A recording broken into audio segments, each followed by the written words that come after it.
আসসালামু আলাইকুম, স্বাগতম জানাচ্ছি বিবিসি নিউজ আন্তর্জাতিক সংবাদে। শুরুতেই সংবাদ শিরোনাম, এরপর বিস্তারিত।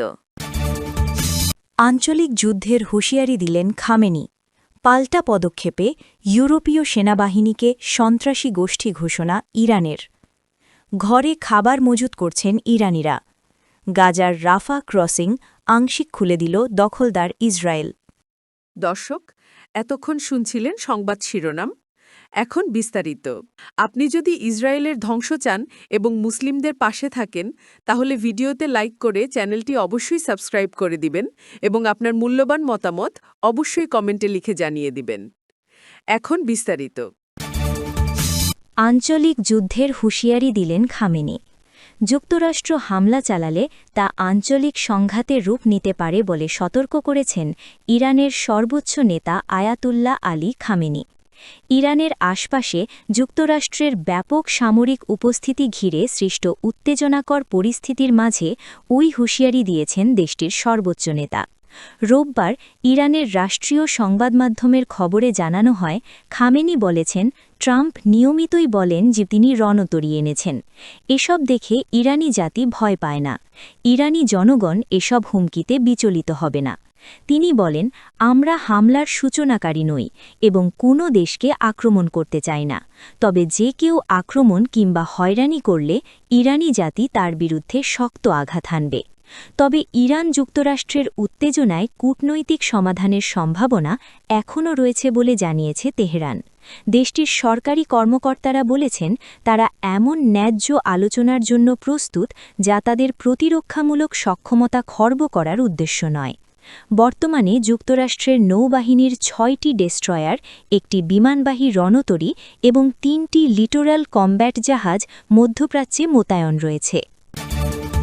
পাল্টা পদক্ষেপে ইউরোপীয় সেনাবাহিনীকে সন্ত্রাসী গোষ্ঠী ঘোষণা ইরানের। ইউরোপীয় ইউনিয়নের দেশগুলোর সেনাবাহিনীকে সন্ত্রাসী গোষ্ঠী ঘোষণা করেছে ইরান। দেশটির ইসলামিক রেভলিউশনারি গার্ডস কর্পসকে সন্ত্রাসী গোষ্ঠী ঘোষণার পাল্টা পদক্ষেপ হিসেবে এ সিদ্ধান্ত নেওয়া হয়েছে বলে জানা গেছে। ইরানের পার্লামেন্টের স্পিকার মোহাম্মদ বাগের গালিবাফ এ ঘোষণা দেন। তিনি সতর্ক করে বলেন, আইআরজিসির বিরুদ্ধে ব্যবস্থা নেওয়ার কারণে তৈরি হওয়া যে কোনো পরিস্থিতির দায়ও ইইউকে নিতে হবে। খবর আনাদোলু এজেন্সি ও ফার্স নিউজের। এদিন সংহতি প্রকাশের অংশ হিসেবে বিপ্লবী গার্ডদের পোশাক পরে সংসদ অধিবেশনে বক্তব্য দেন স্পিকার গালিবাফ। তিনি জানান, আইআরজিসিকে সন্ত্রাসী সংগঠন ঘোষণার পাল্টা আইনে নির্ধারিত ব্যবস্থার ৭ নম্বর অনুচ্ছেদ অনুযায়ী ইউরোপীয় দেশগুলোর সেনাবাহিনীকে সন্ত্রাসী গোষ্ঠী হিসেবে বিবেচনা করা হয়েছে। তিনি উল্লেখ করেন, ইরানি জাতি ও স্বাধীন দেশগুলোকে ভয় দেখানোর জন্য জায়নবাদীরা গণমাধ্যম ব্যবহার করে মানসিক যুদ্ধক্ষেত্র তৈরি করতে চাচ্ছে। তবে ইরানিরা আইআরজিসিকে নিজেদের অংশ মনে করে। ঘরে খাবার মজুত করছেন ইরানিরা। গত শুক্রবার থেকেই ইরানিদের মধ্যে এক চাপা আতঙ্ক ছড়িয়ে পড়ে। গুজব ছড়িয়ে যায় যে কোনো মুহূর্তে যুক্তরাষ্ট্র সামরিক হামলা চালাবে। আর এই আশঙ্কা এখনও ইরানের জনগণের মধ্যে রয়ে গেছে, যদিও আলোচনার ব্যবস্থা চলছে বলে জানিয়েছে ইরান কর্তৃপক্ষ। তারপরও ইরানিরা নিজেদের জানালাগুলো শক্তভাবে বন্ধ করে দিচ্ছেন, প্রয়োজনীয় খাবার ও পানি মজুত করে রাখছেন। রোববার মিডল ইস্ট আইয়ের প্রতিবেদনে উঠে এসেছে এই তথ্য।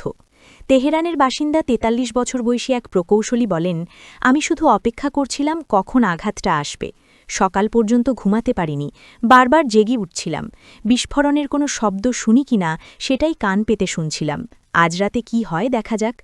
আরেক বাসিন্দা শহরে বলেন, মানুষের আচরণ দেখে মনে হচ্ছিল সবাই যেন মানসিক ভারসাম্য হারাচ্ছে। তিনি বলেন, ওরা ভাবছে যুক্তরাষ্ট্র হামলা করলে সব ঠিক হয়ে যাবে। ইসলামিক রিপাবলিক যে হত্যাকাণ্ড চালিয়েছে তাতে মানুষ ভীষণ হতাশ হয়ে পড়েছে। তারা আর বুঝতে পারছে না কোনটা তাদের পক্ষে আর কোনটা বিপক্ষে। গাজার রাফা ক্রসিং আংশিক খুলে দিল দখলদার ইসরায়েল।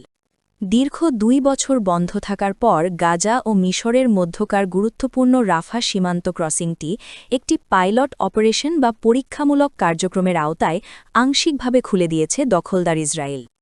ইসরায়েলি সংবাদমাধ্যম ইয়েদিয়ত আহরোনথ জানিয়েছে, সোমবার ২ ফেব্রুয়ারি থেকে এই সীমান্ত দিয়ে উভয়মুখী যাতায়াত শুরু হওয়ার সম্ভাবনা রয়েছে। ধারণা করা হচ্ছে প্রতিদিন গাজা থেকে প্রায় ১৫০ জন বাসিন্দা বাইরে যাওয়ার সুযোগ পাবেন এবং বিপরীতে প্রায় ৫০ জন গাজায় প্রবেশ করতে পারবেন। ২০২৪ সালের মে মাসে ইসরায়েলি বাহিনী রাফা ক্রসিং দখল করার পর থেকে এটি মূলত বন্ধ ছিল, যা গাজার বেসামরিক নাগরিকদের জীবনযাত্রা এবং মানবিক সহায়তা পৌঁছানোর পথে বড় অন্তরায় হয়ে দাঁড়ায়।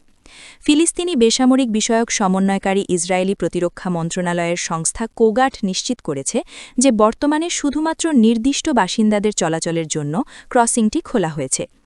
গাজার স্বাস্থ্য কর্মকর্তারা জানিয়েছেন, সীমান্ত খোলার অপেক্ষায় বর্তমানে প্রায় ২০০ জন রোগী জরুরি চিকিৎসার জন্য গাজা ছাড়ার অনুমতি পাওয়ার আশায় রয়েছেন।